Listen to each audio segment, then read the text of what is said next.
ओम शांति। ओम शांति। ओम शांति।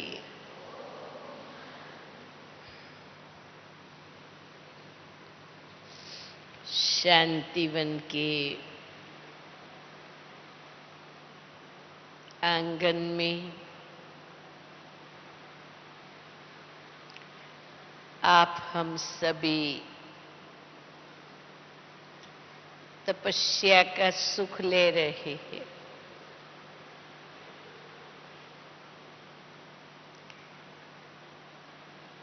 प्यारे बाबा ने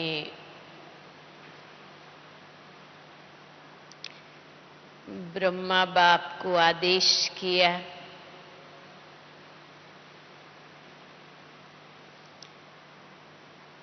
और ब्रह्मा बाप ऑलमाइटी अथॉरिटी को उनके इशारों को कैच करके चल पड़े साधना के मार्ग पर, सेवा के मार्ग पर, विश्व परिवर्तन के मार्ग पर। और परमात्मा के आशीर्वाद ने, परमात्मा की दुआओं ने आज इस यज्ञ को यहाँ तक पहुँचाने के निमित्त बनने का भाग्य ब्रह्मा बाबा ने प्राप्त किया। आज का विषय है दुआएं प्राप्त करने का आधार आज्ञाकारिता। जीवन के अंदर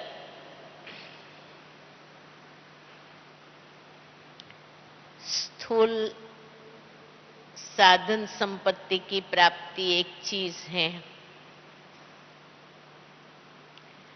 लौकिक डिग्रियों को प्राप्त करना दूसरी चीज है।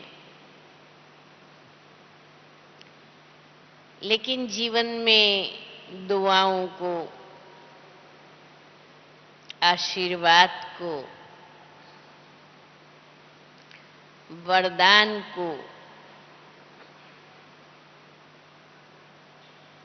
प्राइज को और गिफ्ट को प्राप्त करना, ये दूसरी बात है।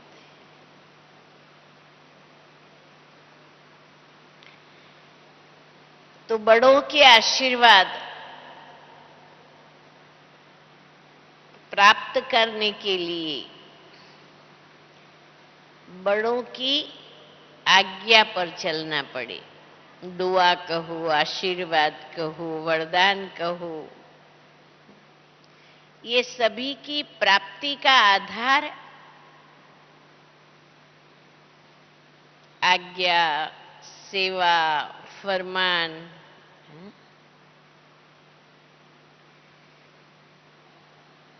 तो हमें अपने जीवन में दुआओं की आवश्यकता कितनी है, बड़ों के आशीर्वाद की आवश्यकता कितनी है।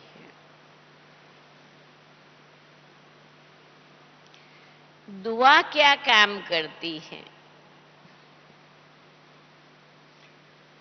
और उन दुआओं को प्राप्त करने के लिए हमारे अंदर क्या लगन होनी चाहिए, हमारा क्या एटीट्यूड होना चाहिए, हमारी क्या तत्परता होनी चाहिए कि जिससे हम अपने जीवन में दुआओं का स्टॉक इकट्ठा कर सके। जो दुआओं को अच्छी तरह से समझते हैं वो हाथ उठाएं तो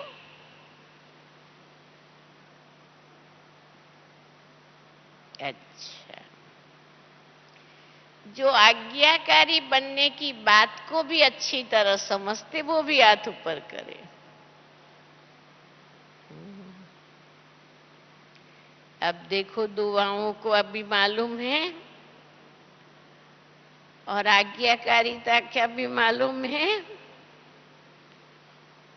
अभी इस विषय के बारे में जानने की जरूरत लगती है, लगती है। जो कहती ये विषय तो अपने को मालूम है, इसके बदले दूसरा विषय लिया जाए, वो हाथ उठाए तो।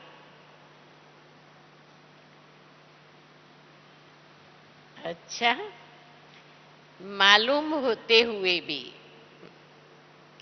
जानना, सुनना, समझना आवश्यक लग रहा है ना। तो सबसे पहली बात तो जीवन में हमें किन बातों को किस विधि से प्राप्त करना है। देखो, संसार के अंदर दुआएं किससे मिलती हैं? दुआएं कब मिलती हैं? दुआ ली भी जाती है, दुआ दी भी जाती है। बाबा ने एक मुरली में कहा है कि एक दिन अमृत वेले से लेकर के रात्रि तक देखो कि आज के दिन में मैंने दुआ ली कितनी और दुआ दी कितनी है। दुआओं का चार्ट देखो। अब देखो, दुआएं मिलती कब है? दुनिया में भी कहते हैं हे भगवान दुआ करो, अथवा बड़े लोगों से कहते हैं आपकी हमारे पर दुआ हो।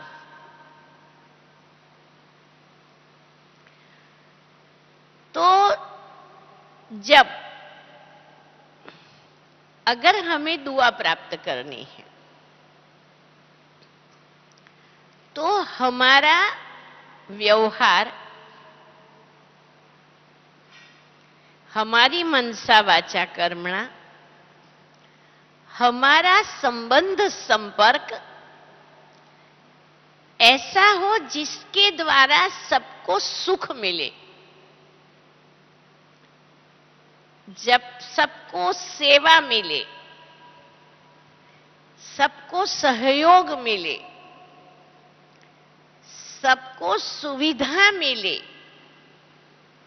तो ऑटोमेटिक सामने वाले के दिल से निकलेगा भगवान इसका भला करे,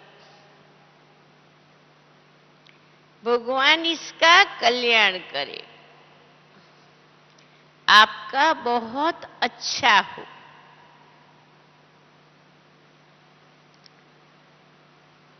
तो दुआ ये सारी दुनिया से लेनी है।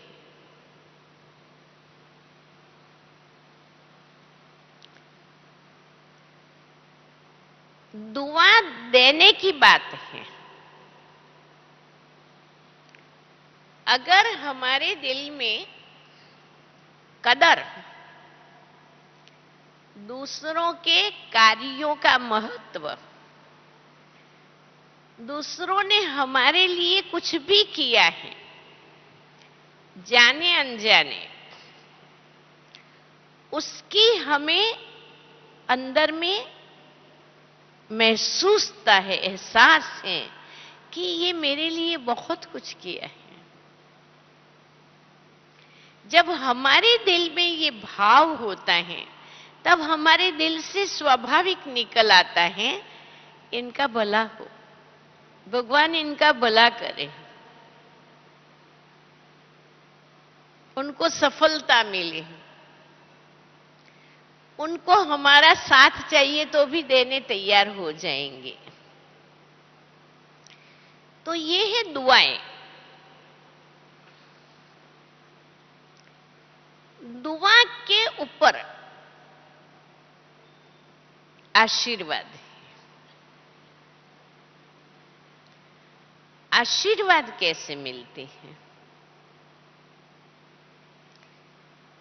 आशीर्वाद मिलता है आज्ञाकारी बनने से। बड़े छोटे साथी हमारे से अपेक्षा रखती है और उस अपेक्षा के प्रति हमारे प्रति आज्ञा करती है कि हम ये कार्य करें, हम ये सेवा करें या हम ये न करें। बड़े हमारे साथ के संबंध के हिसाब से हमारे जीवन के लिए, हमारे जीवन की रक्षा के लिए हमें आज्ञा करते हैं। अब उस आज्ञा को एक है मानना और दिल से मानना, दूसरा है मजबूरी से मानना, तीसरा है मानना ही नहीं। बड़ों की आज्ञा के प्रमाण चलना, मजबूरी से चलना या चलना ही नहीं, ये तीन ही विधि है।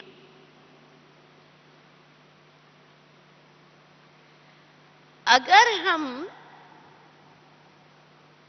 दिल से चलते हैं तो उसका पुण्य भाग्य बहुत बड़ा होता है। चाहे वो बात आपको पसंद हो नहीं हो, चाहे वो बात आपसे हो सकती है या नहीं हो सकती है, लेकिन क्योंकि ये बड़ों की आज्ञा है, अगर बड़ों के प्रति इतना रिस्पेक्ट रख करके हम चलते हैं तो बड़ों की तरफ से बल मिल जाता है। बड़ों का कहना माना बल मिल जाना।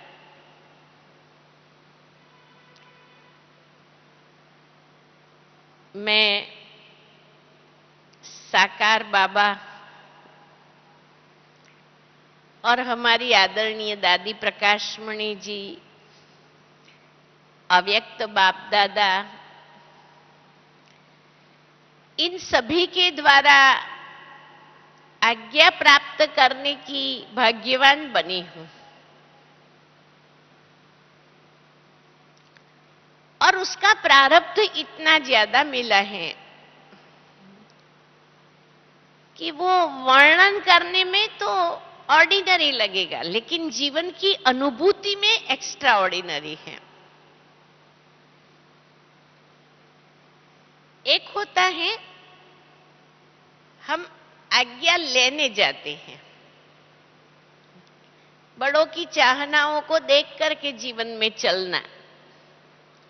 दूसरा है बड़े अपने आप आज्ञा करते हैं। तीसरा,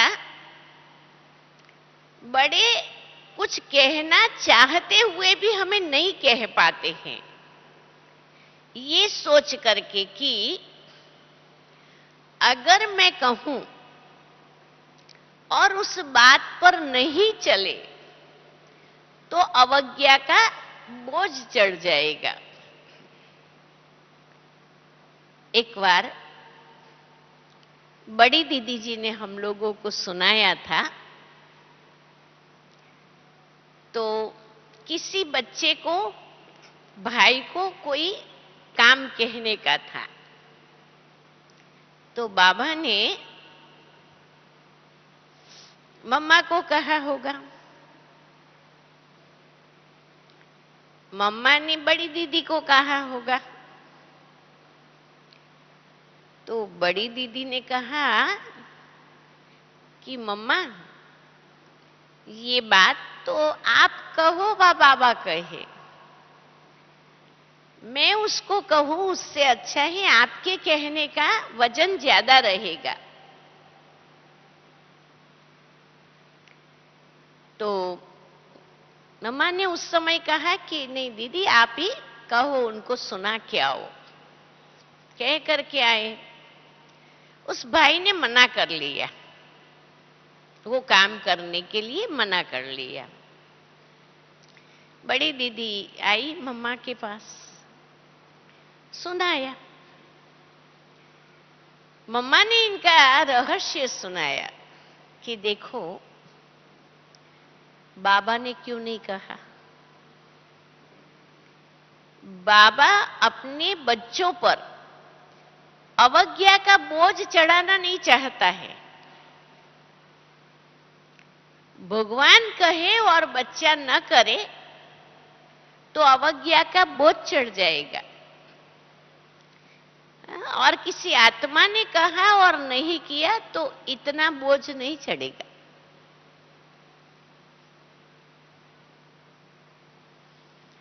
बड़े कहे हम नहीं करे तो अवज्ञा का बोझ चढ़ता है।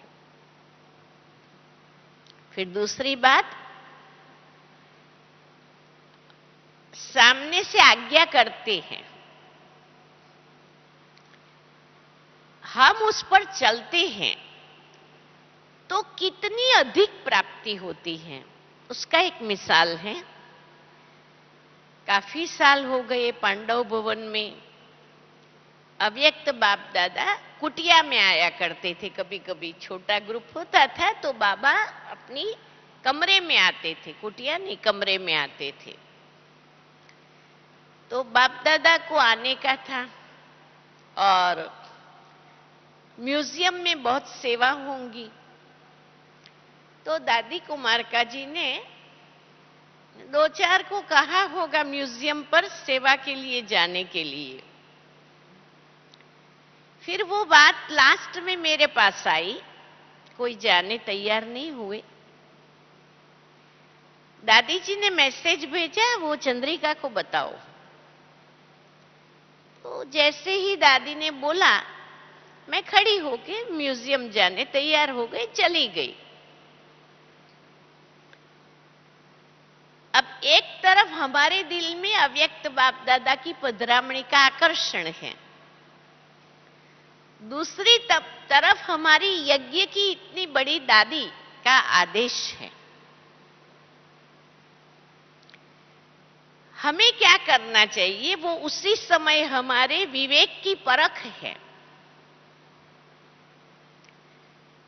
भगवान बाबा आ रहे हैं, ये भी इतनी ही महत्वपूर्ण बात है, लेकिन साथ साथ हमारा बाबा का कार्य है और वहां जाने की आवश्यकता है। वहां मुझे आज्ञा हो रही है, मैं तुरंत चली गई। अब हम म्यूजियम सेवा से वापस करीब 9 सवा 9 बजे वापस आते थे, आके खाना खाते थे। तो मैं आकर के भंडारे में भोजन करने बैठ गई। मुझे ये भी मालूम नहीं था अभी बाबा होंगे या नहीं होंगे, क्योंकि बाबा कमरे में आते थे। तो मुझे भोजन पर बुलाने आए कि बाप दादा आपको बुला रहे हैं।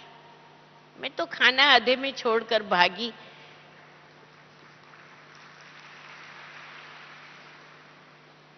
खाना आधे में छोड़ करके भागी, बाबा के सामने गई। बाबा ने इतना प्यार से सिर पर हाथ रखा और क्या वरदान दिया। बाबा ने कहा, बच्ची तुम बहुत चतुर हो, तुमने त्याग का पदम गुना भाग्य प्राप्त कर लिया है। हा? त्याग किया ने, पर उस त्याग का भाग्य कितना मिला? भगवान अपने मुख से कहा पदम गुना। अब बताओ वजन किसका बढ़ा?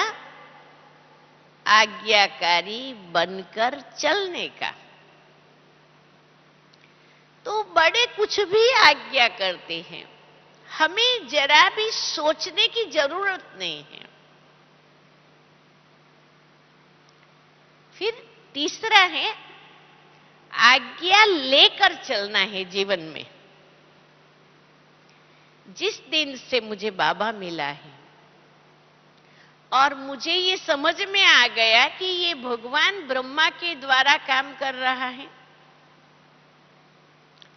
तो उसी दिन से मैंने जीवन के कोई भी महत्वपूर्ण कार्यों का निर्णय मेरी अपनी अक्ल से लेने की उतावलाई नहीं की है, जल्दीबाजी नहीं की है, कभी मैं अधैर्य नहीं हुई हूं। मुझे बाबा से पूछना है। तो एक बारी मैं अहमदाबाद से खास पांडव भवन गई है बाबा की राय लेने के लिए। किस बारे में? मैं एनसीसी में अंडर ऑफिसर थी, कॉलेज में पढ़ती थी। दिल्ली में 26 जनवरी की परेड होती है, आप सबको मालूम होगा।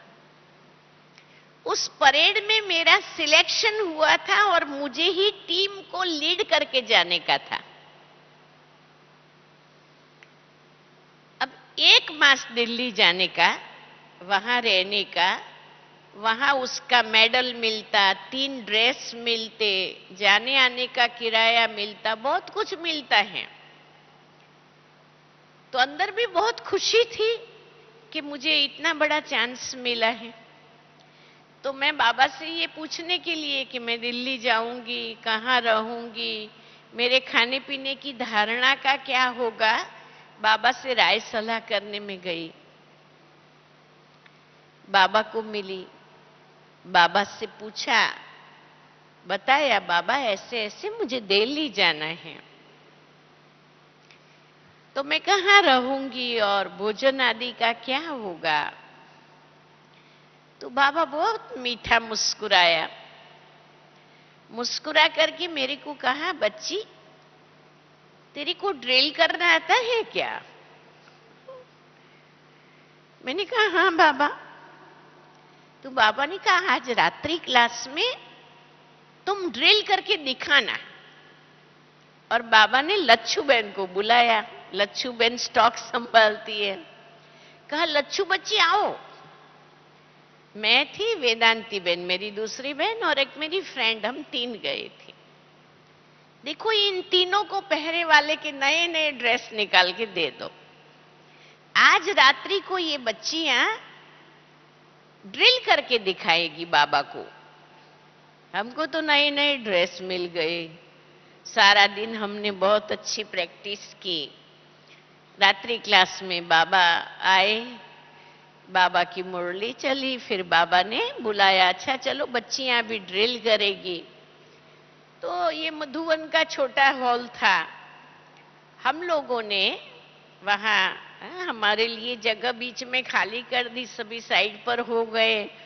हमने बड़े नशे के साथ ड्रिल किया, ड्रिल भी किया, बाबा को सैल्यूट भी किया। सभी ने तालियां बजाई, बाबा ने भी वाह वाह किया, बहुत खुश कर दिया, टोली दिया। और बाबा ने कहा अगर तुम्हारे जैसी बच्चियां रूहानी ड्रिल कराना सीख जाए तो बहुत सेवा कर सकती है, ऐसा बाबा ने बोला। वो बोल आज तो हमारे जीवन का वरदान है। सब पूरा हो गया। बाबा अपने कमरे में चले गए, हम भी अपने कमरे में गए, पर मुझे तो सारी रात नींद नहीं आई। क्यों नींद नहीं आई? बाबा से अभी जवाब तो मिला नहीं कि मैं कहाँ रहूंगी, मेरे खाने पीने का क्या होगा। 18 साल की उम्र, बच्चे तो थे, कोई बहुत बड़े नहीं थे। सुबह जल्दी जल्दी उठी, फिर मुरली क्लास करने के तुरंत बाद बाबा के साथ साथ मैं बाबा के पास चली गई। मैं बाबा से बहुत क्लोज थी, क्योंकि लगता था मेरा है ना बाबा, भगवान मेरा है, अभी इसमें आया है, बाबा मेरा है। तो गई, फिर बाबा को धीरे से पूछा, बाबा तो आपने ये तो बताया नहीं कि अभी मैं दिल्ली में कहाँ जाऊंगी और किसके पास रहूंगी और भोजन का क्या होगा। तो बाबा फिर मेरे को देखने लगे, मुझे बहुत प्रेम से दृष्टि दी। दृष्टि दे करके बाबा ने कहा, बच्ची, बाबा को लगता है तेरे जैसी बच्ची का 1 मास का टाइम व्यर्थ जाए, ये बाबा नहीं चाहता है। बस बाबा ने बोला, 2 ही सेकंड में मैंने बाबा को जवाब दे दिया, बाबा अगर आप नहीं चाहते हैं तो मैं नहीं जाऊंगी। मैंने बाबा को बोल दिया, आप नहीं चाहते हैं तो बाबा मैं नहीं जाऊंगी। बस मैंने बोल दिया बाबा को। आज मैं सोचती हूं तो भी मुझे लगता है कि मैंने कितनी बड़ी टेस्ट पास कर ली भगवान के आगे, कि भगवान ने कहा, मैंने मान लिया। नहीं तो ये अट्रैक्शन बहुत बड़ा अट्रैक्शन होता है, आप सभी समझ सकते हैं ना। अच्छा, अभी इस त्याग का भाग्य कितना बड़ा, ये मैं आपको सुनाना चाहती हूं। मैं 2 दिन मधुवन में ही थी, मैं, वेदांती बेन, हम सभी। दादी कुमार का जी मुंबई से पांडव भवन आई थी और उस समय के सेंटर्स की टूर पर जाने वाली थी। तो ब्रह्मा बाबा ने मुझे बुलाया, बच्ची इधर आओ, देखो ये कुमार का दादी बंबई से आई है, वो भारत के सभी सेंटर्स की टूर पर जा रही है, तुम जाएगी? तो मैंने कहा, हाँ बाबा, तुम्हारा बाप भेजेगा? मैंने कहा, हाँ बाबा, छुट्टी ले लेंगे। हमारे पिताजी रेलवे में स्टेशन मास्टर थे, तो हमें फर्स्ट क्लास की टिकट मिलती थी, मुफ्त में जाना था, कोई खर्चा तो करना नहीं था। और पिताजी मान ला जाएंगे, ये बात मुझे इसीलिए विश्वास था कि मैं जो दिल्ली जाने वाली थी ने, वो उनको इतना पसंद नहीं था, परंतु मैं दादी के साथ बॉम्बे टूर पर जाऊं, वो तो उनको जरूर पसंद आएगा। तो मैंने कहा, हाँ बाबा हम जाएंगे। तो बाबा ने कहा, जाओ बच्ची, दादी कुमार का से मिलो, पूरा टूर का प्रोग्राम ले लो, टिकट बनवा के फटाफट आ जाओ। हम तो दादी के पास गए, प्रोग्राम लिया, वापस घर गए। 1 सप्ताह के बाद दादी के साथ टूर पर निकलना था। बहुत उमंग उत्साह से अच्छी तैयारी करके हम आए और बाबा ने सभी सेंटर्स पर पत्र डलवा दिया। उस पत्र में क्या लिखा था? 2 हंसों का जोड़ा आ रहा है।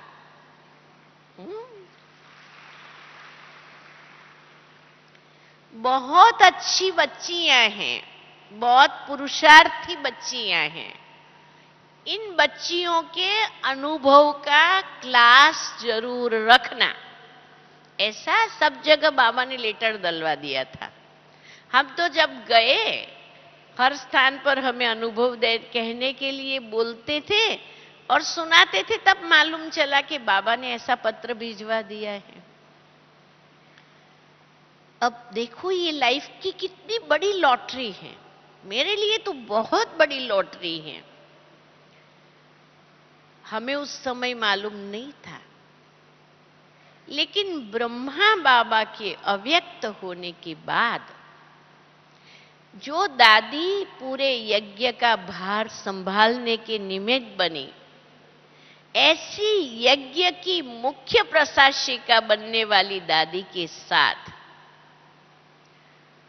पूरा लगभग 1 मास टूर करने का हमें जो चांस मिला, ये जीवन की कितनी बड़ी उपलब्धि है। दादी के साथ जाना, दादी के साथ मुसाफरी करना, दादी के साथ खाना पीना, दादी से बातें सुनना।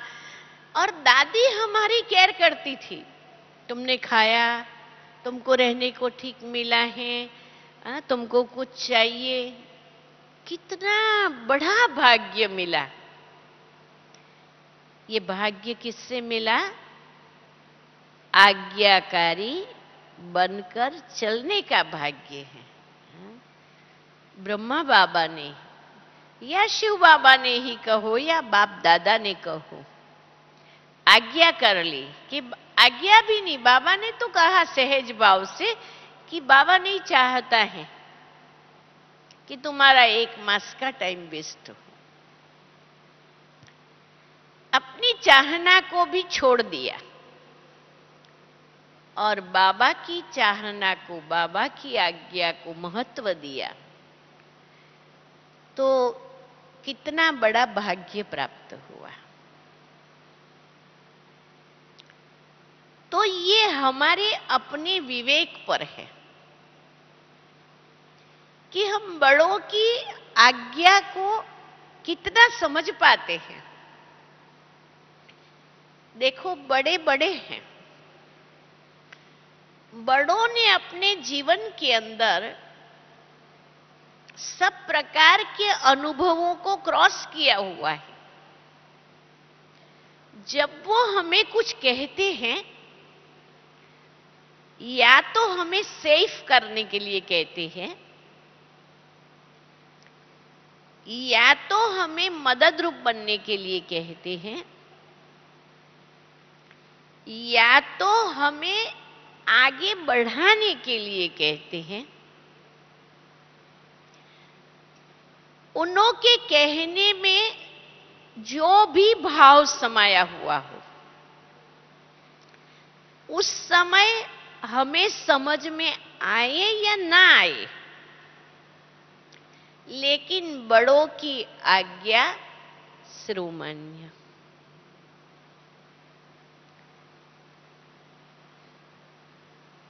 दादी कुमारका ने एक बार मेरा टेस्ट पेपर लिया। उनके मन में टेस्ट पेपर नहीं, पर मेरे लिए तो टेस्ट पेपर ही था।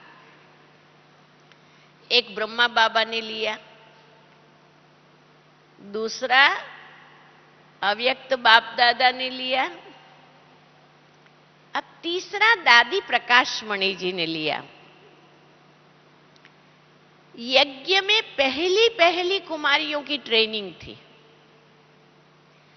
और वो ट्रेनिंग में कॉलेजी कुमारियों को बुलाया था। करीब 35 कुमारियां उस ट्रेनिंग में हम 1 मास के लिए आए थे।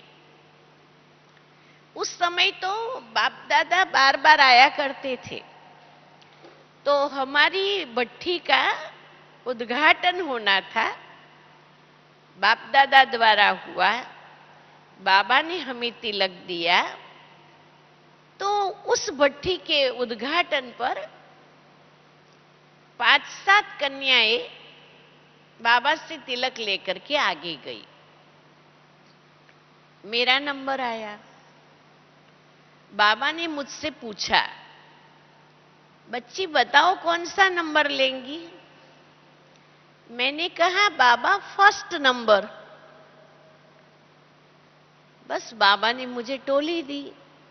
फिर मेरे बाद जितने भी आए, उनसे बाबा ने पूछा कौन सा नंबर लेंगे, तो सभी ने क्या कहा? First number. तिलक लग गया। दूसरे दिन सुबह से हमारी ट्रेनिंग शुरू हुई। चंद्रमणि दादी, रतन मोहिनी दादी, कुंज दादी, नलिनी दीदी, ये सब हमारी टीचर्स थी ट्रेनिंग की। दूसरे दिन मुरली क्लास पूरा हुआ। मुरली क्लास पूरा हुआ और दादी कुमारका ने मुझे बुलाया, चंद्रिका इधर आओ, देखो तुम्हारे को ट्रेनिंग में नहीं जाना है,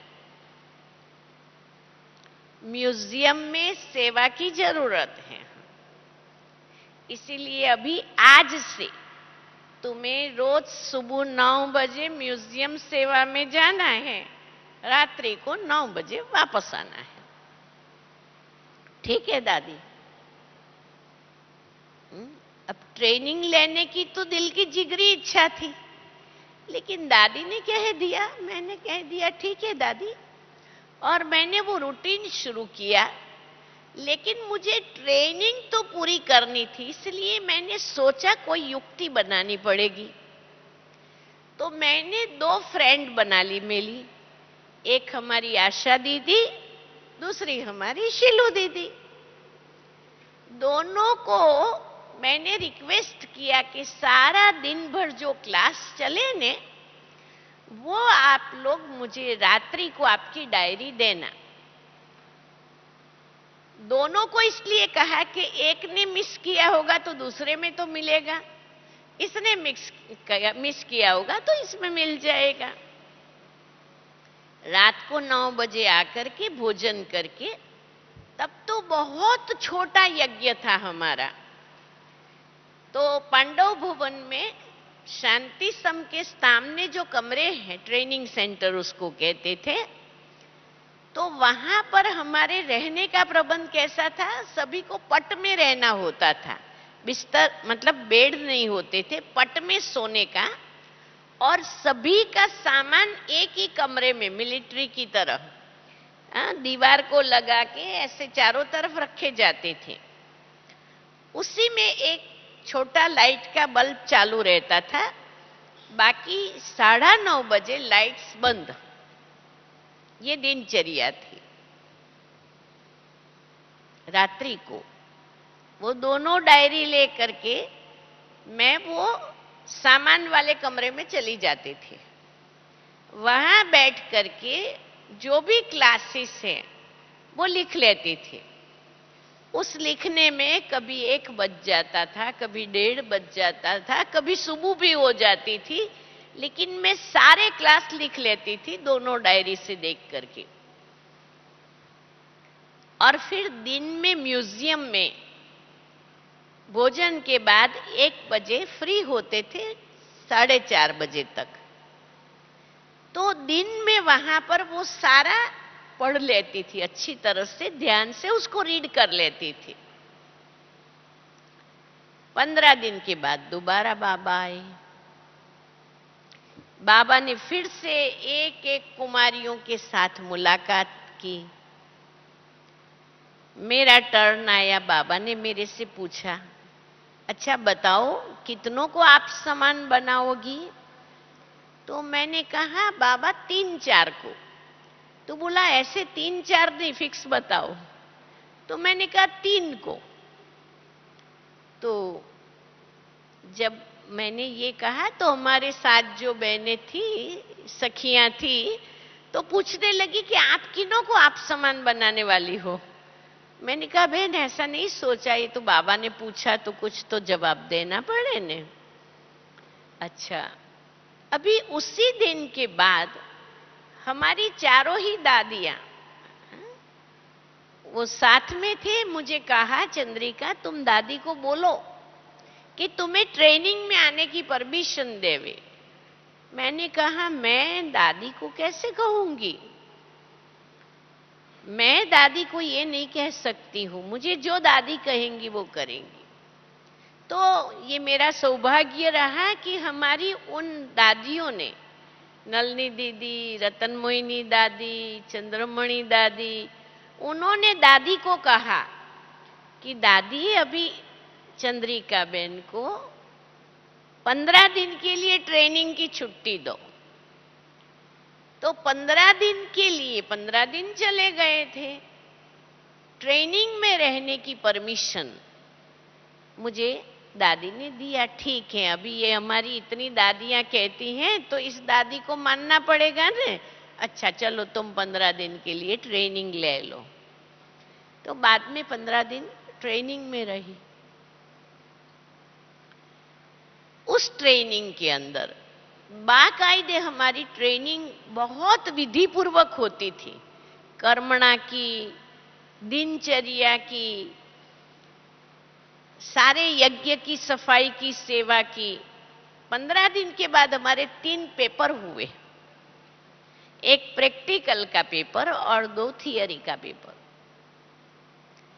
प्रैक्टिकल के पेपर में हमें कई प्रश्न पूछे थे, जिसमें एक प्रश्न ये पूछा था कि क्या 1 मास की ट्रेनिंग के बाद आप नेक्स्ट 1 मास की प्रैक्टिकल ट्रेनिंग के लिए सेंटर्स पर जाएगी। और दूसरा ये पूछा था कि आप अपना जीवन समर्पित ब्रह्मा कुमारी बनाना चाहती हो? ये 2 जो एकदम डिसीजन लेने वाले क्वेश्चन थे। मैंने दोनों में हाँ कर दिया। हालांकि बंधन था, माँ बाप की ऐसी कोई छुट्टी नहीं थी, लेकिन सोचा मिल जाएगा, भगवान साथ हैं तो क्या बड़ी बात है। उस ट्रेनिंग के अंदर बाप दादा फिर आए।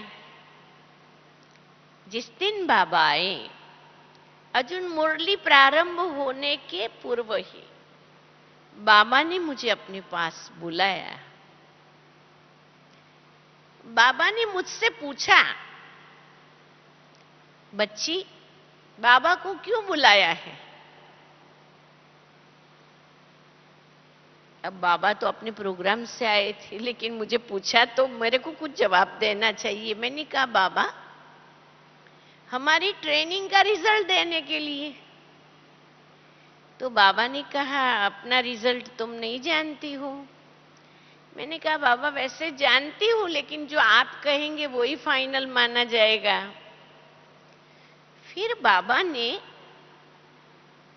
जितनी कुमारियां थी सभी को भी पूछा, इस ट्रेनिंग में पहला नंबर किसको मिलता है? और सभी ने एक आवाज से जवाब दिया, चंद्रिका बेन।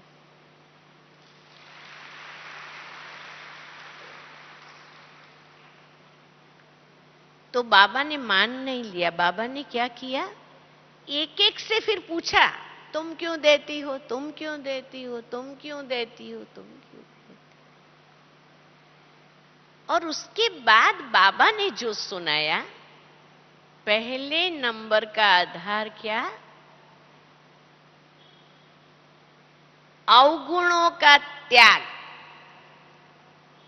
और गुणों का दान। किसी की कमी, कमजोरी, अवगुणों को नहीं देखना, त्याग, ये विशेषता। और करके सिखाना, ये गुण का दान। इसी के आधार पर प्यारे बाबा ने उस ट्रेनिंग में मुझे प्रथम नंबर दिया। अब यहां पर दादी कुमार का जी ने मेरा ये पेपर लिया कि मुझे कहा तुम्हें ट्रेनिंग में नहीं जाना है। न मैंने अवस्था खराब की, न मैंने एक भी संकल्प चलाया। मुझे प्राप्ति अनेक गुनी हुई, मेरी कोई कमी नहीं हुई। तो एक है बड़े अपने आप डायरेक्ट हमारी योग्यता को देख करके, समय की आवश्यकता को देख करके हमें आज्ञा करते हैं। हमें जी हजूर करके उस पर चलना चाहिए। वो दुआएं किस रूप में मिलती हैं, कितने लंबे तक मिलती हैं, उसका हिसाब हम नहीं निकाल सकते हैं। आज मेरे जीवन में मेरा दिल साकार बाबा के प्यार से, अव्यक्त बाप दादा की पालना से, दादियों की पालना से इतना भरा हुआ है। इतनी दुआएं, इतने आशीर्वाद, इतने वरदान।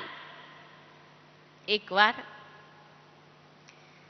अभी की अनुभव की बात है, मैं ज्ञान सरोवर सेवा के लिए आई थी, अहमदाबाद जा रही थी। दादी जानकी जी से छुट्टी लेने के लिए दादी के कमरे में गई। तो 2 दिन के बाद कोई इंपॉर्टेंट इवेंट था यज्ञ में। तो दादी ने कहा जा रही हो तुम? मैंने कहा हाँ दादी, ऐसे प्रोग्राम था और वहां अहमदाबाद में मेरा जरूरी काम भी था, बना हुआ होता है प्रोग्राम। तो दादी ने कहा दादी चाहती है तुम रुक जाओ 2 दिन। मैंने कहा ठीक है दादी। मैंने अहमदाबाद फोन कर लिया कि वो दोनों कार्यों के लिए आप फोन करके बता दो, बाद में जो होना होगा कर लेंगे, अभी मैं नहीं आ रही हूं, दादी की आज्ञा है मैं यहां रहूं। और सचमुच वो इवेंट को अटेंड करने के बाद मुझे इतनी खुशी हुई।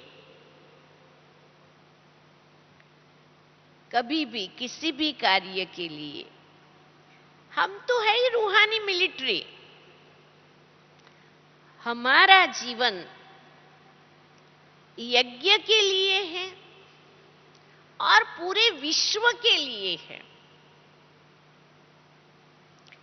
जब हम है ही रूहानी वॉरियर्स, तो हमें किसी समय भी आर्ग्यूमेंट नहीं करना चाहिए। दुनिया के हिसाब से मिलिट्री में ये रूल होता है, अगर बड़ों की, अफसरों की आज्ञा को नहीं माना, सूट एंड साइड।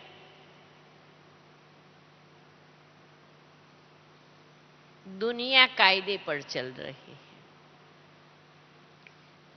बाबा हमें प्यार से चला रहा है, बड़े हमें प्यार से चला रहा है।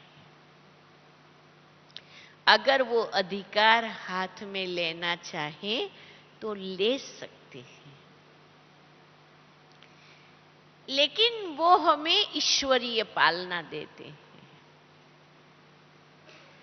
बड़ों के आदेश को, बड़ों की आज्ञाओं को, बड़ों के इशारों को समझकर चलने से हमें बहुत दुआएं मिलती हैं।